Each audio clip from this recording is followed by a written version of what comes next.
축구에서 전설적인 감독은 많지만 무리뉴만큼 독특한 패턴을 가진 감독은 없습니다.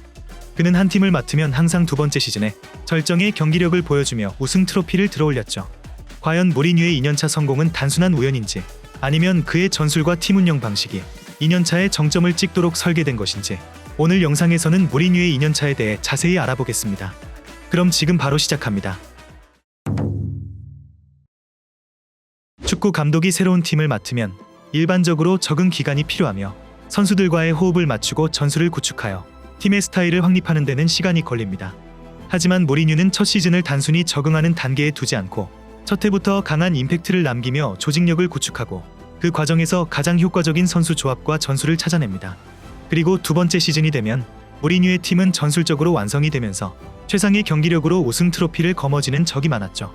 무리뉴의 감독 커리어를 살펴보면 이러한 패턴이 놀라울 정도로 반복되었는데 지금부터는 무리뉴의 2년차 성공 사례를 하나씩 살펴보겠습니다. 무리뉴의 2년차 법칙이 처음으로 강하게 드러난 팀은 바로 포르투갈 리그팀 중 하나인 포르투였습니다. 2002년 그는 포르투의 감독으로 부임하여 첫 시즌의 리그와 컵 그리고 유럽 대항전까지 모두 우승을 차지하며 3관왕을 달성하면서 이때부터 무리뉴는 단순히 유망한 감독이 아니라 결과를 만들어내는 감독으로 주목받기 시작했습니다. 그리고 두 번째 시즌인 03-04 시즌에 무리뉴의 포르투는 한 단계 더 올라섰는데 챔피언스리그 무대에서 강호들을 연달아 격파하며 결승에 진출했고 결승에서는 모나코를 3대0으로 완파하며 포르투는 유럽 정상에 오르게 됩니다. 당시 포르투는 유럽에서 그리 강한 팀이 아니었고 아무도 그들의 챔스 우승을 예상하지 못했지만 무리뉴는 이 팀을 강한 조직력과 실리적인 전술로 이끌며 유럽을 깜짝 놀라게 했고 이 대회에서 보여준 그의 전술적 역량은 그를 세계적인 명장 반열에 올려놓게 됩니다.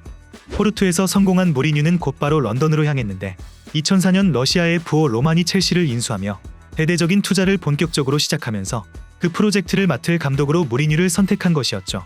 무리뉴는 부임 첫 시즌부터 프리미어리그를 초토화시켰는데 95점이라는 당시 역대 최고 승점을 기록하며 리그 우승 트로피를 차지했고 15실점이라는 역대 최저 실점 기록을 세우며 첫 시즌부터 압도적인 수비력을 선보였습니다.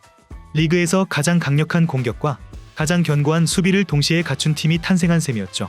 하지만 무리뉴의 진짜 마법은 포르투 때처럼 두 번째 시즌부터였는데 대부분의 감독들이 첫 시즌에 우승을 하게 되면 이후 상대 팀들의 분석과 견제를 받으며 어려움을 겪는 반면 무리뉴는 더 강해진 모습을 보였습니다.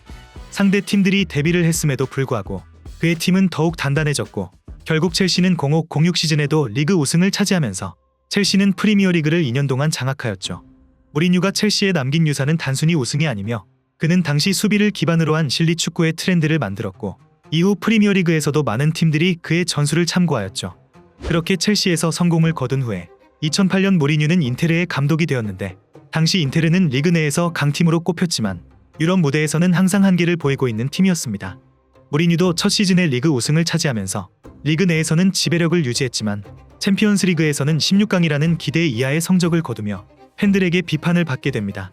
하지만 두 번째 시즌이 되자 무리뉴의 인테르는 완전히 다른 팀으로 바뀌었는데 리그와 컵 그리고 챔피언스리그까지 모두 우승하며 역사적인 트래블을 달성하게 되었죠. 09-10 시즌 인테르의 챔피언스리그 여정은 영화 한 편을 썼다고 해도 과언이 아닐 정도로 정말 극적인 여정이었습니다. 16강에서는 첼시를 꺾으며 자신의 예팀을 탈락시켰고 8강에서는 강력한 모스크바를 제압했죠. 그리고 4강에서는 바르셀로나와 맞붙게 되었는데 당시 바르셀로나는 과르디올라가 이끄는 전성기 팀이었고 메시, 사비, 이니에스타 등등 여러 슈퍼스타가 뛰고 있는 유럽 최강의 팀이었습니다. 그러나 무리뉴는 그런 팀을 상대로 전혀 주눅들지 않았고 완벽한 전술을 구사해내면서 1위차전 합계 3대2로 바르셀로나를 탈락시켰죠. 결승전에서도 인테르는 미넨을 2대0으로 꺾으며 인테르 팬들이 그토록 기다려왔던 챔피언스리그 우승 트로피를 차지하게 됩니다. 이 우승으로 무리뉴는 단순한 리그 우승 감독이 아니라 유럽 정상에 오를 수 있는 명장임을 다시 한번 입증했고 무리뉴의 2년차 법칙은 또다시 입증되었죠. 이처럼 무리뉴의 2년차 법칙은 단순한 우연이라고는 볼 수 없는데 그렇다면 왜 하필 두 번째 시즌에 성공을 거두는 것일까? 우선 무리뉴의 2년차 성공 첫 번째 이유는 바로 전술적 완성도입니다. 무리뉴의 축구에서 가장 중요한 요소는 조직력으로 그는 기본적으로 수비를 탄탄하게 다지고 이를 바탕으로 역습과 세트피스를 적극 활용하는 전술을 구사합니다. 하지만 이러한 시스템이 단기간에 완성되지 않으며 선수들이 무리뉴의 전술적 요구를 완벽히 이해하고 어느 정도 몸에 익히는 데에는 시간이 필요하죠. 첫 시즌 동안 무리뉴는 철저하게 팀을 정비하는 데 집중하고 선수들에게 자신의 철학을 주입하며 수비 라인을 다시 재정비하면서 경기 운영 방식에 대한 세부적인 전술을 반복적으로 훈련시키죠. 이 과정에서 그는 핵심 선수들을 발굴하고 필요하다면 과감한 스쿼드 개편을 감행하는데, 첼시에서는 첫 시즌에 존 테리를 중심으로 수비 라인을 정비했고, 인테르에서는 루시우와 사무엘을 중심으로 철벽 수비를 구축했죠. 그리고 두 번째 시즌이 되면 이 전술적 작업이 완전히 자리를 잡고 선수들이 무리뉴의 철학을 완벽히 이해하게 되면서 팀은 본격적으로 강한 모습을 보이게 됩니다. 즉, 첫 시즌이 전술적인 준비기였다면 두 번째 시즌은 이를 바탕으로 나아가는 단계인 셈이죠. 무리뉴의 2년차 성공 두 번째 이유는 바로 선수 장악력입니다. 무리뉴는 전술뿐만 아니라 선수 장악력에서도 독보적인 능력을 가지고 있는 감독입니다. 그는 매우 강한 카리스마를 바탕으로 선수단을 장악하는 스타일의 감독으로 첫 시즌에는 이 과정이 자연스럽게 진행되며 선수들의 성향을 파악하고 팀 내 위기 질서를 확립하여 자신과 함께할 선수들을 선별해내죠. 그리고 두 번째 시즌이 되면 무리뉴의 팀은 그의 철저한 통제 아래 하나의 팀으로 바뀌고 선수들에게 강한 동기부여를 불어넣기 때문에 우승이라는 결과를 만들어낼 수 있는 것이죠.